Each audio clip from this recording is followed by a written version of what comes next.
परम तप कह सकते हैं, ध्यान को भी परम तप कह सकते हैं, सबको परम तप कह सकते हैं। इसीलिए वक्तु अभिप्राय नया कहा, वक्ता का जो अभिप्राय वही नए है उनका।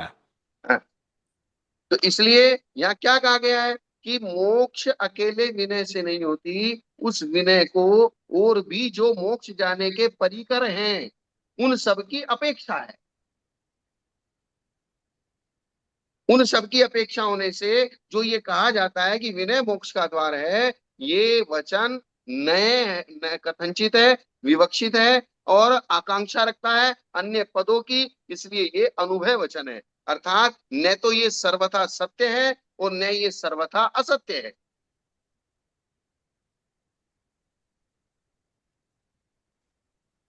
क्या? जी बिल्कुल, सतपथ के आकांक्षी होने की वजह से यही उसका अर्थ निकलेगा। हाँ, ये जो यही इसकी मूल बात एकांतिक, है। क्या? यही एकांतिक मान लेंगे तो विनय मिथ्या तो आ जाएगा। हाँ, अगर ये विनय से मोक्ष का द्वार है जैसे तो सबकी विनय मोक्ष हो जाएगी। वो वही चीज, इसलिए अनुभय वचन जो है, वे अनुभय वचन, जितने भी वचन बोले जा रहे हैं, उपदेशात्मक बोले जा रहे हैं, और जिनमें जिसकी मुख्यता करके अर्पित अनर्पित, जिसकी मुख्यता करके अर्पित करके बोले जा रहे हैं, इसका मतलब वो तो मुख्य करके बोला जा रहा है, और उसके जितने भी सहायक दूसरी चीजें हैं, वे सारी चीजों को भी हमको समझ लेना चाहिए। स्वाध्याय है समझ ना में आ सर? रहा है क्या? मुख्यता से अब तक हम 10वीं 12वीं तक की जो स्कूल की जो चर्चा थी, अब स्कूल की चर्चा जो विषय है वो बच्चों की जैसे वो भाषा है उसकी अपेक्षा से पड़ी थी। अब उसके हाँ। आगे चल करके अब हम कॉलेज इंजीनियरिंग में पहुंच गए हैं, तो वहां पर उसका और सूक्ष्मता में वर्णन करके गुरुदेव उस आगम की भाषा में समझा रहे हैं। ठीक है ना, हाँ, क्योंकि अब तक न्याय को कैसे समझना, न्याय को कैसे समझना, विवक्षा, स्यात्वाद, ये चीजें समझ में नहीं आ रही थी, इसलिए भाई चलो ठीक है, ठोस निर्णय नहीं होता। अब उसी हमारी जो हमारा ज्ञान है उसको और पॉलिश करना है, यही यहाँ पर अभी क्लास चल रही है। समझ में आ रही है अब सब अब चीजें?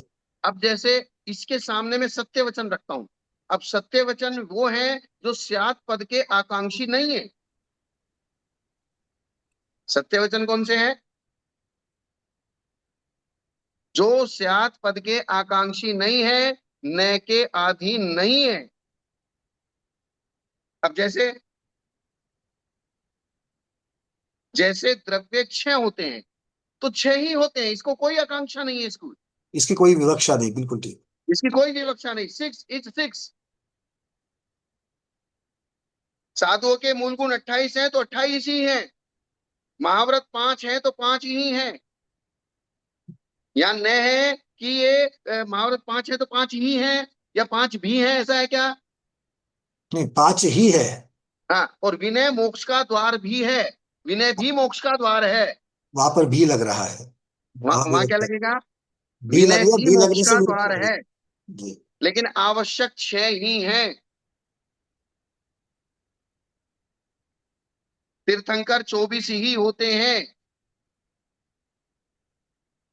नारायण बलभद्र 9 9 होते हैं तो 9 9 ही होते हैं। चक्रवर्ती 12 ही होते हैं। आगे ना समझ में? जी गुरुदेव, एक प्रश्न प्रभु जी पूछना चाह रहे हैं। हाँ, बोलिए। दोस्तों अत्याशी, जैसे इसी में से सम्यक दर्शन ज्ञान चातुर्य मोक्ष मार्ग है, तो ये क्या, ये वचन कौन सा हुआ फिर? अनुभव अनुभव वचन होगा या इसमें इस? हाँ, तो अगर नए की अपेक्षा लगाएंगे तो अनुभव वचन लगाना पड़ेगा। जी जी। मोक्ष के मार्ग सम्यक दर्शन, सम्यक ज्ञान, सम्यक चारित्र, ये 3 ही हैं। तीन ये ही है। सत्य वचन है। लेकिन ये सम्यक दर्शन मोक्ष का मार्ग है। लेकिन अकेला सम्यक दर्शन भी मोक्ष का मार्ग है। सम्यक ज्ञान भी मोक्ष का मार्ग है। सम्यक चारित्र भी मोक्ष का मार्ग है। लेकिन अकेला चारित्र मोक्ष का मार्ग नहीं है। अकेला सम्यक ज्ञान मोक्ष का मार्ग नहीं है। अकेला सम्यक दर्शन मोक्ष का मार्ग नहीं है। सम्यक दर्शन को ज्ञान चारित्र की आकांक्षा है। ज्ञान को दर्शन और चारित्र की आकांक्षा है। चारित्र को दर्शन और ज्ञान की आकांक्षा है। लेकिन मोक्ष का मार्ग रत्नत्रय स्वरूप है। ये रत्नत्रय स्वरूप ही है। ये सत्य मतलब रत्न स्वरूप है हाँ, जो, वो सत्य हाँ, वचन हो। हाँ। हुआ ना पंकज जी? बिल्कुल, मटके से रत्नत्रय मोक्ष मार्ग पर आ गए। घड़े का हाँ, घड़े का उदाहरण पहले पानी का दिया जाता था, अब मोक्ष मार्ग का दिया जा रहा है, ये फर्क है। हाँ। चलिए। तो ये कुछ कुछ बारीक चीजें ऐसी हैं जी जिनको समझना बहुत जरूरी है। जी जी भगवान, बिल्कुल ठीक। चलें क्लास चालू करें। जी सुशीला दीदी, आप मैसेज भेज कर करना मेरे पास, क्लास शुरू कर देते हैं। सिद्धे जय प्रसिद्धे सौम्याराणा फलम पत्ते वंदिता अरहंते मोक्षमाराहणा कमसो। जय बोलो अनंतानंद परम सिद्ध भगवान की जय। देवादिदेव 1008 श्री आदिनाथ भगवान की जय। 1008 श्री शांतिनाथ भगवान की जय। पार्श्वनाथ भगवान की जय। महावीर भगवान की जय। परम पूज्य आचार्य शिव कोटि महाराज की जय। आचार्य श्री अपराजी सूरी महाराज की जय। आचार्य श्री कुंतु सागर जी, कनक नंदी जी, पद्म नंदी जी गुरुदेव की जय। जिनवाणी माता की जय। श्रीमद जैन धर्म की जय। शाश्वती विराजमान वात्सल्य मूर्ति आचार्य गुरु श्री वैराग्य नंद जी गुरुदेव की जय। भगवान आपके श्री चरणों में हम सभी स्वाध्यायी बारंबार योग शुद्धि पूर्वक नमोस्तु करते हुए आपसे विनती करते हैं, हमारा मोक्ष मार्ग प्रशस्त हो इसलिए हमें देशना दीजिए। नमोस्तु नमोस्तु नमोस्तु आचार्य। अब जो है भगवती आराधना, पेज नंबर 230, गाथा नंबर 198, 198। अब यहाँ तक श्रुत भावना का कथन पूरा हुआ। 5 असंक्लिष्ट भावना में पहली भावना तपो भावना, दूसरी भावना श्रुत श्रुत भावना। भावना, दूसरी भावना श्रुत भावना। श्रुत भावना। अब इसकी गाथा पढ़ी जा रही है 198। देवे हिम भीषिदो विजु कया वरादो वे भीम रूवे हिम तो सत्य भावनाए वही भरम निपो शैलम बहुसो विजुद्ध भावनाएण बड़ो मुज्जदीर्णमी तय सत्य भावनाएण मुज्जदी मुड़ी भी सके। देवों के द्वारा पीड़ित किया गया भी अथवा भयंकर जीवों के द्वारा सताया गया भी, आप कोई सामान्य रूप से पीड़ित करे और एक अदृश्य होके देव पीड़ित करे, वो एक बहुत अलग विवक्षा बनती है। आदमी डंडा लेके सामने खड़ा हो तो सामने दिखाई देता है, लेकिन देव जब अदृश्य होके उपसर्ग करता है और पीड़ा देता है, उसमें भय अलग प्रकार का होता है। और भयंकर जीव, शेर है, चीता है, सर्प है, तेंदुआ है, मगरमच्छ है, ऐसे भयंकर जीवों के द्वारा सताया गया साधु, देवों के द्वारा सताया गया साधु, भयंकर जीवों के द्वारा सताया गया साधु। कुछ लोग ये कहते हैं कि बोले देवी पद्मावती हमारा क्या बिगाड़ लेगी।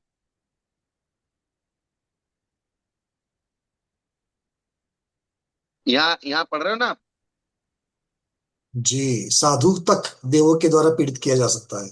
आप बात को समझने की कोशिश करो। जी तद्भाव मोक्षगामी जीवों को भी, कोई कहते हैं ना सम्यक दृष्टि को देव कुछ नहीं करता, सम्यक दृष्टि को देव कुछ नहीं करता। हाँ, इस बात की भूल में मत रहना। वो सम्यक दृष्टि है, बट अविरत सम्यक दृष्टि है। चारित्र का अभी तो उनका कोई व्रत वगैरह कुछ नहीं है अभी भी, और वो भी। नहीं, साधु जो साधु है वो उसी भाव से मोक्ष जाने वाला है और पूरा उसकी चारित्र में पक्का है।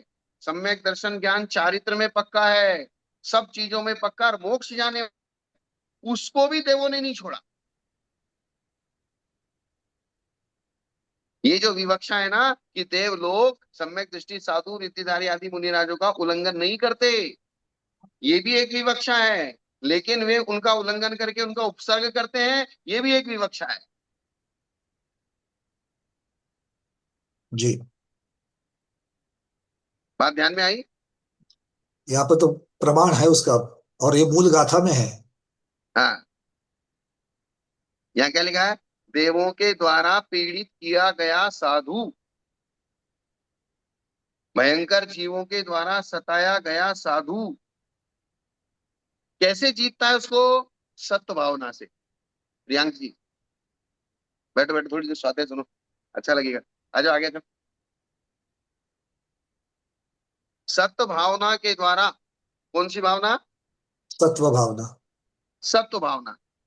सत्व अर्थात मेरा अस्तित्व सत्य, मेरा अस्तित्व कभी नष्ट होने वाला नहीं है, ये सत भावना है। सबसे सबसे पहला जो अनुयोग द्वार है धवला जी का, सत संख्या क्षेत्र स्पर्शन कालांतर भावाल बहुत वैश्य। तो सबसे पहला अनुयोग द्वार कौन सा है? सत अनुयोग द्वार। सत अनुयोग द्वार अर्थात अस्तित्व, अस्तित्व का सूचक। आपका अस्तित्व कभी मिटने वाला नहीं है, आपका अस्तित्व कभी नाश होने वाला नहीं है। इसलिए आपको भयंकर देव हो चाहे भयंकर जीव हो चाहे कितना भारी उपसर्ग हो, ऐसा घबराने की आवश्यकता नहीं है। मेरा अस्तित्व कोई नहीं मिटा सकता। उस सत्य भावना को जिसने भाया है वो फिर इन उपसर्गों से, देवों से, तिर्यंचों से, मनुष्यों से घबराता नहीं है। बात आई ध्यान में? जी।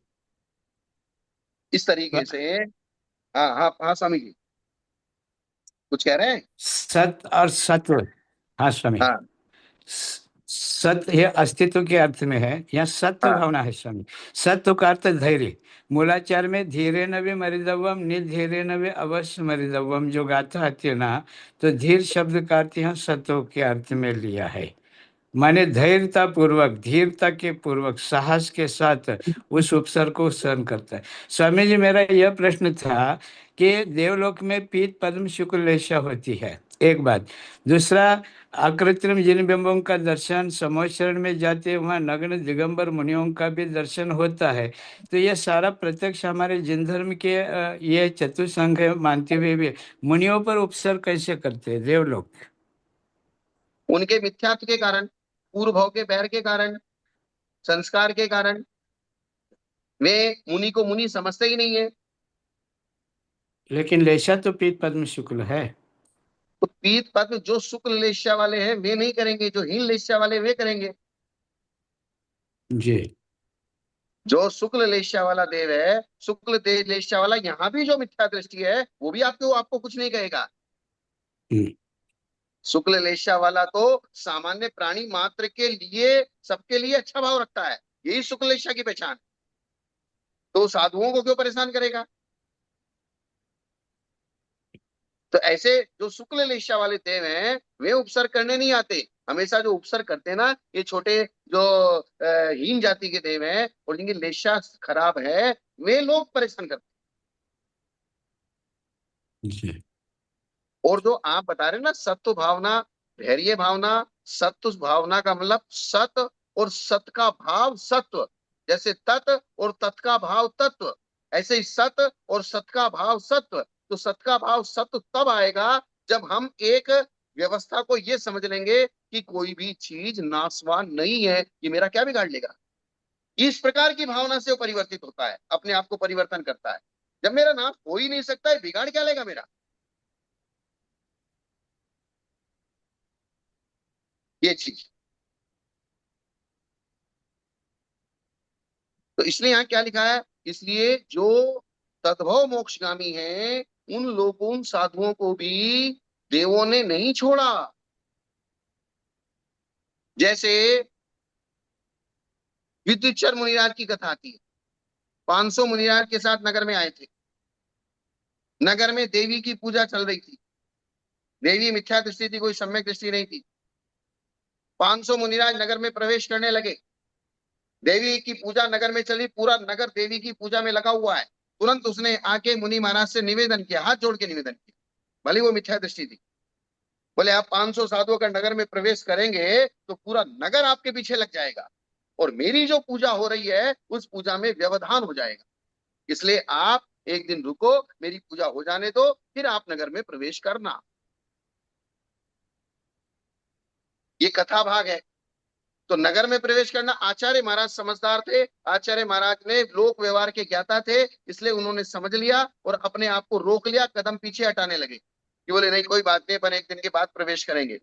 लेकिन उसमें कुछ नव दीक्षित थे जिनको शास्त्र का, श्रुत का और लोक व्यवहार का अभ्यास नहीं था, और उसके कारण से उन्होंने पीछे से महाराज को, आचार्य महाराज को उंगली लगाई। बोले नहीं नहीं क्या होता है, देवी हमारा क्या बिगाड़ लेगी, देवी हमारा क्या कर लेगी, अपन तो सब सम्यक दृष्टि है, सब चारित्रवान है, रत्नत्र के धारी है, ये देवी देवता हमारा क्या क्या बिगाड़ लेंगे। तो आचार्य महाराज भी उनकी बातों में आ गए। अब हो जाता है कभी कभी, चलो सब कह रहे हैं कोई बात नहीं, अब आगे बढ़ गए, आगे बढ़ गए, देवी को क्रोध आ गया। अब देवी को क्रोध आ गया, फिर क्या हुआ? उसने चील कबूतर जितने बड़े बड़े मच्छरों का रूप बना के उन 500 के 500 साधुओं का निपटारा कर दिया। सबकी समाधि हो गई, एक भी नहीं बचा। इतना भयंकर उपसर्ग किया उसने। अब कहां गया हमारा सम्यक दर्शन, सम्यक ज्ञान, सम्यक चारित्र? उस तपस्या का फल, तपस्या की जो अतिशय था, वो देवी देवता निपटा दिया। और उसमें से कुछ साधु स्वर्ग गए, कुछ साधु मोक्ष चले गए। तो इसलिए ये कहना कि देवी देवता मेरा क्या बिगाड़ लेगा, ये सब अहंकार वाली बातें।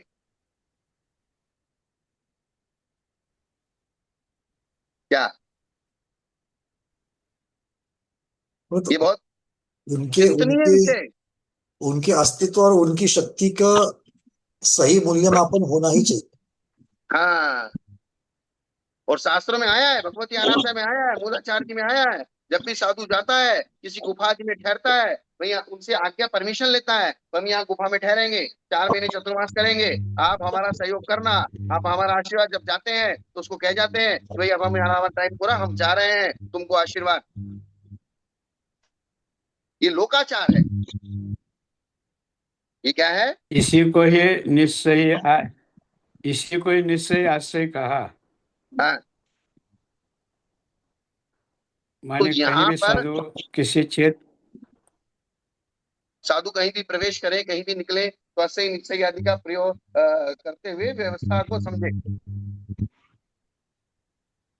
तो देवों के द्वारा पीड़ित किया गया, भयंकर जीवों के द्वारा सताया गया साधु यदि सत्व भावना से अपने आप को स्थिर रखता है, अपने अस्तित्व को कायम रखता है कि मेरा, जिनेंद्र भगवान ने बताया है, तत्व ये है कि अस्तित्व किसी का कभी नष्ट नहीं होगा। सत किसी का, सत का कभी नाश नहीं होता और असत की उत्पत्ति नहीं होती। क्या कहा पंकज जी? सत का नाश नहीं होगा, नित्यता है, और असत का तो कभी उद्भव नहीं होगा। लेकिन हाँ, असत सत का अभाव कभी का नाश नहीं होता और असत की कभी उत्पत्ति नहीं होती, नहीं होती। अभाव ये, की उत्पत्ति नहीं हो सकती। हाँ, तो ये चीज अगर हमारे मन में कर रहे तो उसको उपसर्ग, मेरा क्या नाश होने वाला है। तो ऐसी भावना से वो दुख सहन करेगा, और दुख सहन निडरता से करेगा, और निडरता से संयम के भार को वहन करेगा, अर्थात ढोएगा। संयम के भार को निडरता से वहन करके आगे ले जाएगा। ये बोले कितना भी कष्ट होने दो, कितना भी कुछ भी होने दो, लेकिन मेरा नुकसान, नाश नहीं होने वाला। क्या नहीं होने वाला? मेरा नाश नहीं होने वाला, नित्य भावना जो है। हाँ, तो अनित्य भावना पर्यायों की अपेक्षा है। जी, अनित्य भावना जो 12 भावना में, वो किसकी अपेक्षा? पर्याय की अपेक्षा। और यहाँ कौन सी भावना है ये? यहाँ पर द्रव्य की अपेक्षा में नित्य की अपेक्षा है ये। ये नित्य भावना है। सत्व भावना का मतलब नित्य भावना, और 12 भावनाओं में जो भावना कही गई है वो अनित्य भावना। अर्थात कुछ चीजों के बारे में आप अनित्यता का चिंतन करो, और कुछ चीजों के बारे में आप नित्यता का चिंतन करो। बात आई ना पंडित जी की, पंकज जी, गंभीरता समझ में है? जी,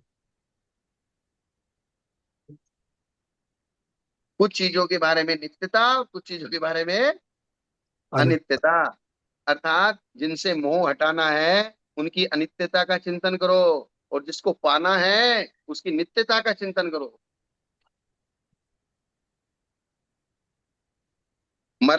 मरण से और भयंकर रूप के देखने से भय लगता है। क्या लगता है? बे मैं मर रहा हूं।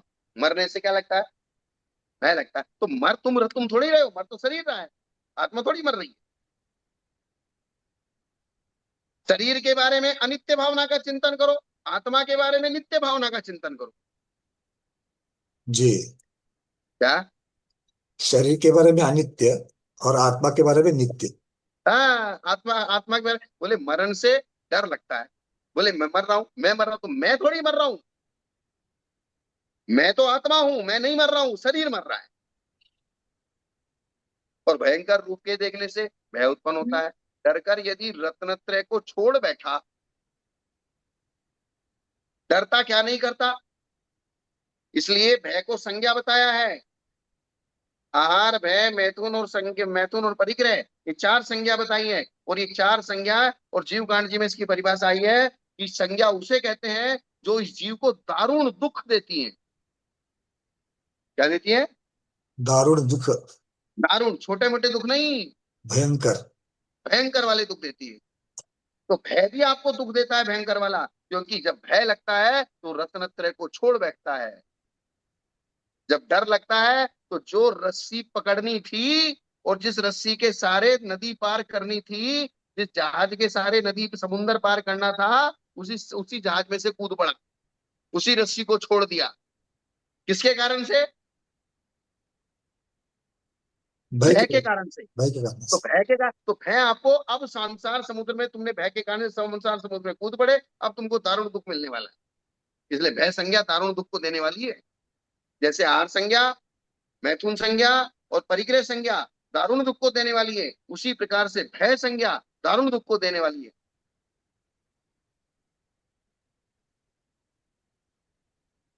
इसी को विवक्षा बोले। सब बात समझ में आ गई ना? जी। डरकर यदि रत्नेत्रय को छोड़ बैठा तो पुनः उसकी प्राप्ति कठिन है। समुद्र में गिर गया, रस्सी छोड़ दी, नीचे नीचे टपक गया, अब वो कौन उठा के रस्सी पे लटकाएगा? और रत्नत्रय को प्राप्त किए बिना कर्म का नष्ट होना शक्य नहीं है। रत्नत्रय के बिना कर्म का नाश होना शक्य नहीं। पॉसिबल ही नहीं है। तथा कर्मों का विनाश नहीं होने पर आत्मा के नाना प्रकार के कष्ट दूर होना वे भी शक्य नहीं है। इसलिए भय ही अनर्थों का मूल है। जैसे आहार संज्ञा, ऐसे ही भय संज्ञा, ऐसे परिग्रह संज्ञा और मैथुन संज्ञा, ये सब अनर्थों के मूल है। नहीं तो कोई कोई ये कल्पना करते भाई भय से क्या नुकसान होने वाला है, भय से कौन सा दुख मिलने वाला है। उसको हम सेवन यहाँ समझ, करके, भय को धारण करके यहलोक और परलोक दोनों बिगड़ना है। हाँ, जैसे गाय भैंस है और हम नग्न अवस्था में कभी उनके सामने आ जाते हैं, तो जिन लोगों ने हमेशा कपड़े पहनने वाला आदमी देखा है, गाय भैंसों ने, जानवरों ने निरंतर, वे जब हम बिल्कुल नग्न को देखते हैं तो डर जाते हैं एकदम से। ऐसा बार बार होता है कि वो एकदम से आश्चर्य से देखते हैं ये क्या है, क्योंकि हमेशा कपड़े वाला आदमी देखा है, नग्न आदमी देखा नहीं, तो जानवर डर जाते हैं। वो डर जाते हैं तो डर के अपना नुकसान कर लेते हैं, गड्ढे में गिर जाते हैं, कांटों में घुस जाते हैं, कुएं में गिर जाते हैं। तो दुख किसने दिया? ये भय ने दिया। किसने दिया? भय ने दिया है।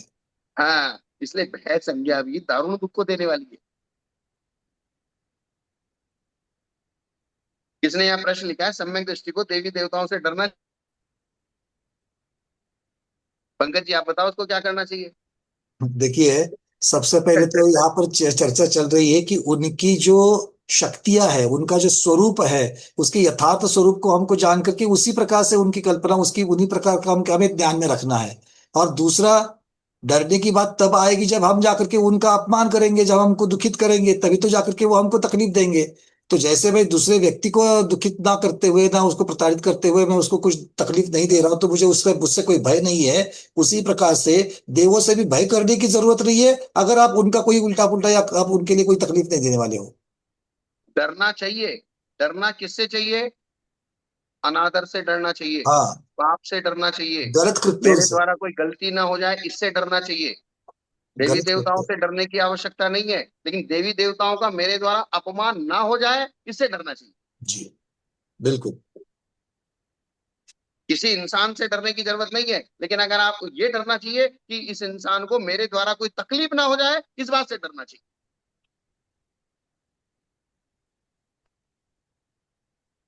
समझ में आई ना बात? जी। ये चीज, इसलिए भय ही अनेक अर्थों का, अनर्थों का मूल है। ऐसा निश्चय करके सबसे पहले भय को भगाना चाहिए। सबसे पहले किसको भगाओ? भय। भय को भगाओ। मैडम अर्थात जी, थोड़ा अच्छा जी, थोड़ा आगे जाने से पहले एक चीज को खुलासा कर दो। यहाँ पर थोड़ा सा कंफ्यूजन रूपी दीदी आपने करके लिया है। 500 मुनियों का दृष्टांत जो है, उसके साथ सत्व भाव की चर्चा नहीं चल रही थी वहां पर। वहां पर उस देवी के जो पराक्रम, उसकी देवी की जो शक्ति है, उसका वहां पर आचार्य महाराज यहाँ पर बखान कर रहे थे कि देवी के पास भी कितनी शक्ति हो सकती है, उसकी चर्चा चल रही है। सत्व की चर्चा अलग चल रही है। ठीक है। सत्व की चर्चा तो ये है कि मुनि राजों ने उस उपसर्ग को शांति से सहन किया, तो उनके अंदर सत्व भावना थी। कि ये ऐसे सत्व लगाना चाहिए वहां पर। ये तो सत्व भावना हुई। लेकिन हम चल के लोक व्यवहार को नकार के, या लोक व्यवहार की निंदा करके, या लोक व्यवहार को कुछ भी ना समझ के हम आगे बढ़ जाएं, ये भी साधु की सभ्यता नहीं है।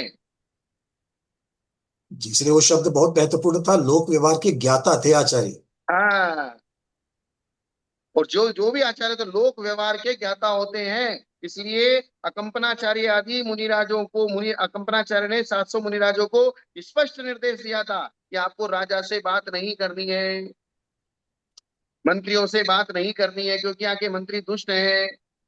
बात नहीं करेंगे, बात इतनी सी रहेगी कि भाई महाराजों ने हमसे बात नहीं की, लेकिन बात करेंगे तो वे उल्टा कुटिल बुद्धि वाले हैं, तो बात करने में आपको उलझा देंगे, फंसा देंगे। क्योंकि गिरी इसलिए कंदरों में, आचार्य, गुफाओं में अकेले जब रहते तो बात अलग है, किंतु जब जब समाज में जा रहे हो तो लोक व्यवहार का ज्ञान होना बहुत आवश्यक है। तो क्या अकंपनाचार्य महाराज राजा से डर गए थे? हाँ, ये इसका सही अर्थ लेना चाहिए। है? क्या अकंपनाचार्य महाराज राजा से डर गए थे जो उन्होंने अपने साधुओं को मौन रहने का आदेश दे दिया?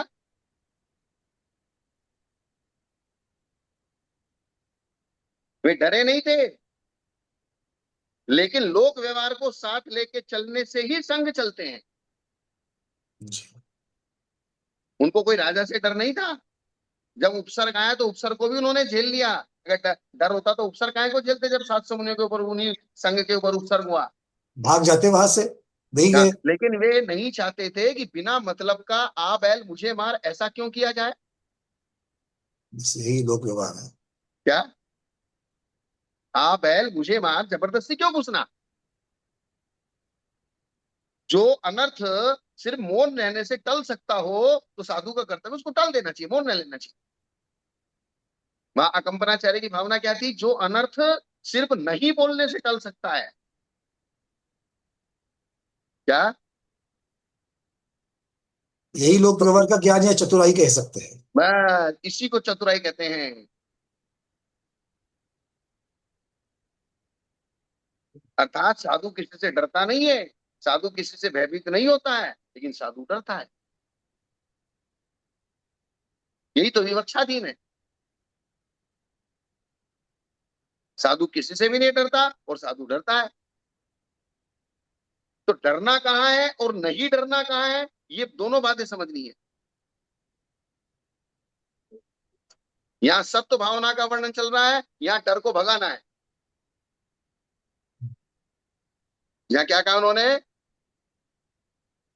कि बोले डरोगे, भयभीत होगे तो भय अनर्थों की जड़ है, इसलिए डरना नहीं है।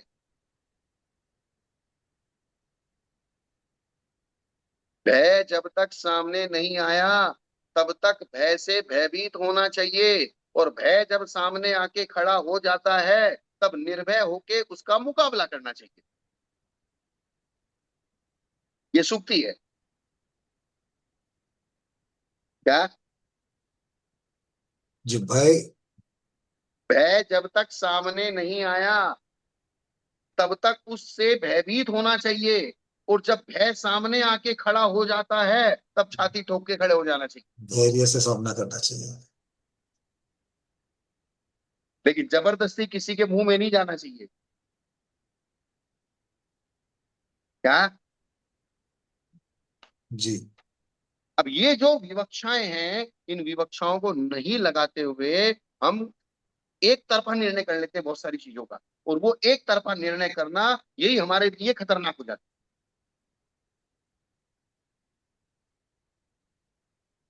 इसलिए कोई ये झंडा लेके घूम रहे देवी देवता हमारा क्या बिगाड़ लेंगे, कुछ ये झंडा लेके घूम रहे नहीं है देवी देवता ही हमारा सब कुछ करेंगे। क्या? कुछ ये झंडा लेके घूम रहे हैं कि देवी देवता ही हमारा सब कुछ करेंगे, और कुछ ये झंडा लेके घूम रहे हैं कि देवी देवता हमारा क्या बिगाड़ लेंगे। दोनों भी गलत है। तो दोनों ही गलत हो गए।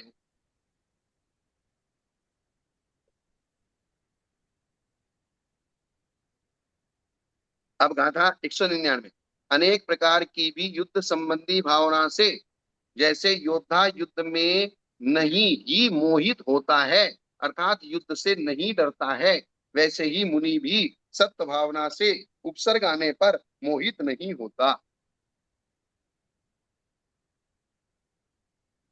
जब तक उपसर्ग नहीं आया तब तक वो निरंतर ऐसी भावना करता है कि कितना भी भारी उपसर्ग आ जाए मुझे सहन करना है, मुझे सहन करना है, मुझे सहन करना है, लेकिन वो उपसर्गों के बीच में जाता नहीं है। लेकिन जब उपसर्ग आ जाता है तब वो सत्य भावना से उसको सहन करता है।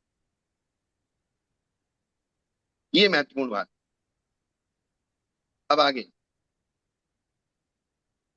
खननुत्तावण लावाल वारण वीयण विच्छेणावरोहत्तम चिंतिय दुआदीयम मुज्जदीनो सत्तभाविदो दुखे बालमरणानि साहु सुचिंति दूणप्पणो अनंतानि मरणे समुठ्ठिये विहि मुज्जयेनो सत्तभावना निर्दो। खोदना, जलना, बहना, छेदना, रोपना को विचार कर सत्व भावना युक्त मुनि दुख में अल्पकालीन दुख से मोहित नहीं होता अर्थात नहीं डरता। अर्थात वो जानता है कि संसार में मिलने वाला दुख भी अनित्य है और संसार में मिलने वाला सुख भी अनित्य है। क्या? अनित्यता को वो सोच रहा है और इसलिए डरेगा नहीं। उपसर्ग भी अनित्य है और जो तुम्हारी आरती लेके बड़े ठाट बाट से पूजा कर रहा है ये भी अनित्य है। अर्थात संसार का सुख भी अनित्य है और संसार का दुख भी अनित्य है। अर्थात ना तो संसार का दुख स्थायी रहने वाला है और न संसार का सुख स्थायी रहने वाला है। ये क्या लिखा है? अल्पकालीन दुख से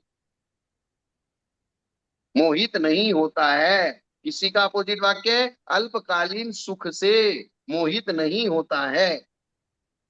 अर्थात जो संसार का इंद्रिय सुख है वो भी अल्पकालीन है और जो दुख मिलता है वो भी अल्पकालीन है। 12 घंटे का दिन है और 12 घंटे की रात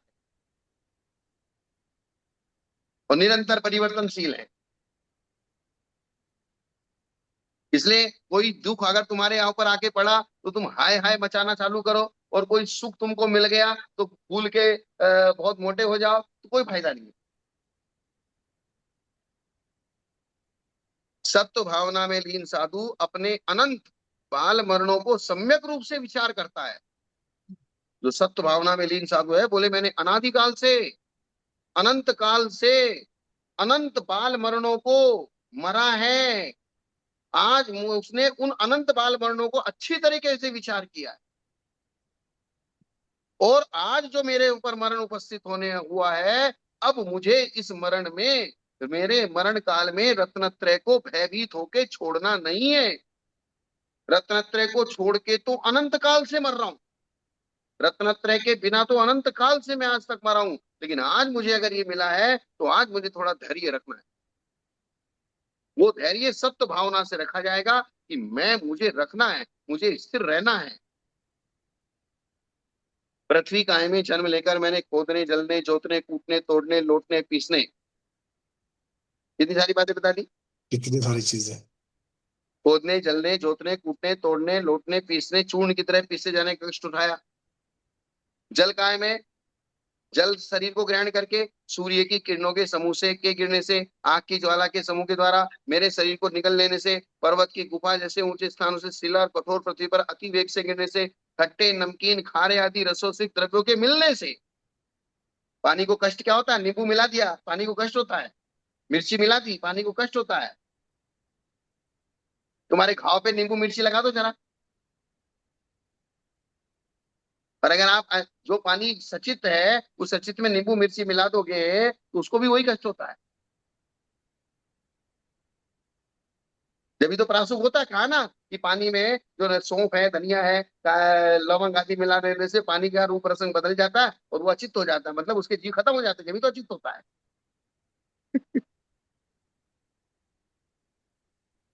क्या? ठीक है ना? खट्टे, नमकीन, खारे आदि रसों से द्रव्यों के मिलने से, धक धक जलती हुई आग पर फेंकने से, वृक्ष किनारे और शिलाओं के गिरने से, पैर और हथेली के अभिघात से, तैरने में उद्यत मनुष्य के विशाल और दृढ़ छाती के पीड़ित होने से, विशालकाय हाथियों के तैरने, डूबने और सूंड के द्वारा क्षोभित होने से मैंने उस जलकाय में अनंत वेदना भोगी है। बड़ा सुंदर प्रकरण है ये। है। बड़ा सुंदर प्रकरण है। स्थावर में भी क्या क्या चीजों को झेला है। फिर इसके आगे, तथा वायु को शरीर रूप से ग्रहण करके वृक्ष, झाड़ी, पर्वत आदि प्राणियों की अत्यंत कठोर काया के अभिघात से, आज वायु तो टकराती है, पत्थर से टकराएगी तो मरेगी, पेड़ से टकराएगी तो मरेगी, तुम्हारे शरीर से टकराएगी तो मरेगी, अग्नि से टकराएगी तो मरेगी। दूसरी वायु के द्वारा दबाए जाने से, इधर इधर कम वायु थी, तेजी से दूसरी वायु आई तो उसने उसको दबा दिया। आग के स्पर्शन करने से मैंने उस वायु का एक मैंने दुख का अनुभव किया है। अग्नि को शरीर रूप से ग्रहण करके बुझाने से, धूल भस्म रेत आदि मेरे ऊपर फेंकने से, अग्नि को बुझाने के लिए इन सबका यूज किया जाता है। मूसल जैसी जलधारा डालने से, दंड काष्ठ आदि के पीटने से, लोस्ट पत्थर आदि से चूर्णित करने से, वायु से पीड़ित होने से मैं विपत्तियों का स्थान बन चुका हूँ। अब वनस्पति का है, फल, पलाश, पत्र, फूल आदि के शरीर को स्वीकार करके तोड़ना, खाना, मलना, पीसना, जलाना आदि से, तथा अब ये क्या है, पृथ्वी का है, जल का है, अग्नि का है, वायु का है और वनस्पति का है। अब इसके बाद कुंतु, चींटी आदि त्रस्पर्याय को धारण करके वेग से जाते हुए रथ के पहियों के आक्रमण से, गधे घोड़े आदि के कठोर खुर के आघात से, जल के प्रवाह के खिंचाव से, जंगल की आग से, वृक्ष पत्थर आदि के गिरने से, मनुष्य के चरणों से रौंदे जाने से, बलवानों के द्वारा खाए जाने से मैंने चिरकाल तक कष्ट भोगा। दो इंद्रिय, तीन इंद्रिय, चार इंद्रिय, इनको भी लोगों ने खाने पीने से छोड़ा नहीं है। इसीलिए अभी विश्लेषण आ रहा था कि मुस्लिम समाज के 98% लोग मांसाहारी हैं, और हिंदुओं में 75% लोग मांसाहारी हैं, और जैनियों के 15% लोग मांसाहारी हो गए, जैनों में।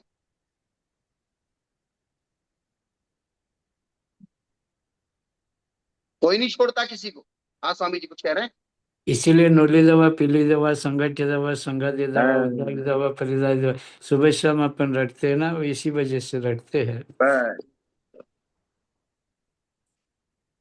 अभी आप देखो तो सही, नॉन वेज का क्या सिस्टम चल रहा है।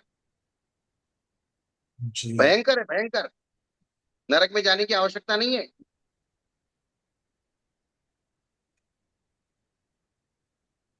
फिर गधा, ऊंट, बैल आदि का शरीर धारण करके भारी बोझा लादना, सवारी करना, बांधना, कोड़े मारना, डंडे और मूसल आदि से पीटना, भोजन न देना, शीत उष्ण वायु आदि का चलना, कान छेदना, जलाना, नाक छेदना, परशु आदि से काटना, तीक्ष्ण तलवार के धारा के प्रवाह से चिरकाल तक उपद्रव से, पैर टूट जाना, कमजोर होना, रोग से पीड़ित होने, गिर पड़ना, इधर उधर घूमने पर अति क्रूर व्याघ्र, सियार, कुत्ते आदि के द्वारा खाए जाना, कौवे, गिद्ध, कंक आदि पक्षियों के द्वारा अपना आहार बनाया जाना, आंखों से आंसू बहाते हुए भी कौन मेरी रक्षा करता है, जो आज मैं यहाँ चिल्ला रहा हूँ, कौन मेरी रक्षा कर रहा है? हाँ।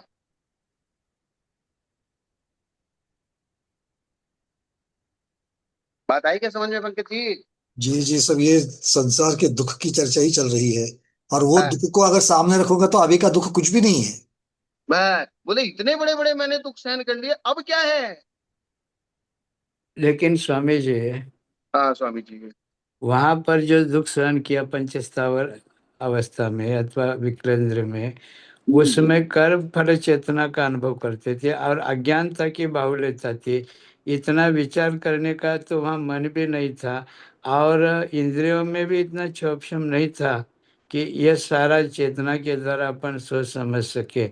अब तो हम जो क्या है मनुष्य आदि बने हैं, तब तक तो अपन सोच सकते हैं, क्योंकि कर्म चेतना जन संबंधित सक्षम प्रकट हुआ है, सोचने के लिए मन भी मिला है, प्रतिकार करने की शक्ति भी प्राप्त हुई है। इसलिए अपन जो है तो अब उसके तो करो प्रति, भाई, अब तो किया जाए। तो सहन करना माने फिर वह क्या उसको कहा जाए। लेकिन सहन करना स्वामी जी, जैसे पंचेंद्रिय त्रियंच हैं, संगी हैं, पंचेंद्रिय हैं, उनको जो कत्ल खानों में और कसाई लोग जिस तरीके से उनको काटते हैं, मारते हुए तड़पते हैं, उनका पूरा पूरा बॉडी सिस्टम सेंसिटिव है, और जितना बड़ा शरीर होता है उतनी ज्यादा वेदना होती है, और वो वेदना को फील कर रहे हैं। जैसे उन्होंने कहा जो महामत्स्य होता है, महामत्स्य जितना बड़ा होता है उतनी ही ज्यादा उसकी वेदना भी उतनी ही होती है। जितना छोटा छोटा छोटा छोटा शरीर है तो वेदना कम है, और जितना बड़ा बड़ा बड़ा बड़ा शरीर है तो वेदना ज्यादा फीलिंग होती है। क्योंकि उस वेदना का अनुभव करने के लिए संवेदन शक्ति ज्यादा हुए, क्योंकि हाँ, ज्ञान विकसित है। ज्ञान इसीलिए विकसित है। पंच स्थावर जीवों की विराधना में इतना पाप नहीं है जितना त्रस्त जीवों की, और उसमें भी पंचेंद्रिय जीवों की उसने वो उसमें भी। जितनी जितनी उसके प्राण बढ़ते जाएंगे, उसकी इंद्रियां बढ़ती जाएंगी, उसका सेंसिटिव पना बढ़ता जाएगा। जैसे सातवें नरक में 500 धनुष की काया है, पहले नरक में 7 हाथ की है कुल। जी। महामत्स्य की काया 1000 योजन की है, और जब उसको समुद्र में से निकाल के बाहर डालते हैं देवलोग, पूर्व जन्म के संस्कार वश, तो ये सब चीजें हैं। तो बोले ये सब चीजें मैंने वहां उन पर्याय में सहन किया है, दूसरे की चाकरी नौकरी, ये इस प्रकार से सारा। अब ये आया आ गया ना, टाइम हो गया। बाकी अब कल कर लेंगे पंकज जी। जी, ये वाला क्या पैराग्राफ फिर से लेंगे कल थोड़ा। हाँ, इसको थोड़ा सा और खुलासा करेंगे, मैंने जल्दी जल्दी पढ़ दिया। जी जी। हाँ थोड़ा मतलब चिंतन उसका करते हुए विषय करेंगे। विषय सुगम है, समझने के लिए इजी है। पर थोड़ा क्या है कि उसके ऊपर चिंतन मंथन करके ही विषय हाँ, समझने के लिए इजी इजी है, किंतु समझ चिंतन के लिए बहुत आवश्यक है ये। विषय विषय कठिन नहीं है, लेकिन उसको थोड़ा सा रुक के सोचना पड़ता है। जी जी जी। और यही एक मौका है, स्वाध्याय एक मौका है उसके चिंतन के, नहीं तो ऐसा तो दिमाग में हाँ, पता ही नहीं है, आजू बाजू में इतना सारा हो रहा है। चींटियां तो हर रोज आजू बाजू में मर रही, कितु कितु कितने दुख से मर रही है, इसकी तरफ ध्यान कहाँ जा रहा है। ये चीज ठीक है। जी। चलिए। प्रश्न जो है भैया आप लोग प्रश्न मुझे मेरे पास भेज देना, मैं गुरुदेव तक हाँ, पहुंचा दूंगा। अर्चना दीदी और ललिता दीदी के 2 हाथ ऊपर थे, भेज देना, आज समय पूर्ण हो चुका है। इनके प्रश्न तो आप ही समाधान करते हो पंकज जी, आप समाधान कर सकते हो। नहीं कर सकता हूँ, बट आ जाए मेरे पास कुछ आते हैं तो हाँ, इनका समाधान हो जाता है। मेरे पास भिजवा दीजिए, उसके पास देख लेंगे, अगर मुझे नहीं आते मैं गुरुदेव तक पहुंचा दूंगा। उसमें उसमें उसमें ऐसा किया करो, जो प्रश्न आपके पास आते हैं उसमें जी जो आप समाधान कर सकते हो, वो आप अपनी शुरू की क्लास में ही 2-5 मिनट समाधान कर दिया करो। जी, उससे ऐसे करेंगे, ठीक है भगवान। क्या? और फिर जी बाद जी। में कोई बाकी रह जाए विषय तो फिर मैं कर लूंगा। जी भगवान, ठीक। तो आज के स्वाध्याय को गुरुओं के श्री चरणों में बारंबार नमोस्तु वंदना में इच्छा कार्य करते हुए यही पर समापन करते हैं। जैनम जयतु शासनम, जैनम जयतु शासनम, जैनम जयतु शासनम।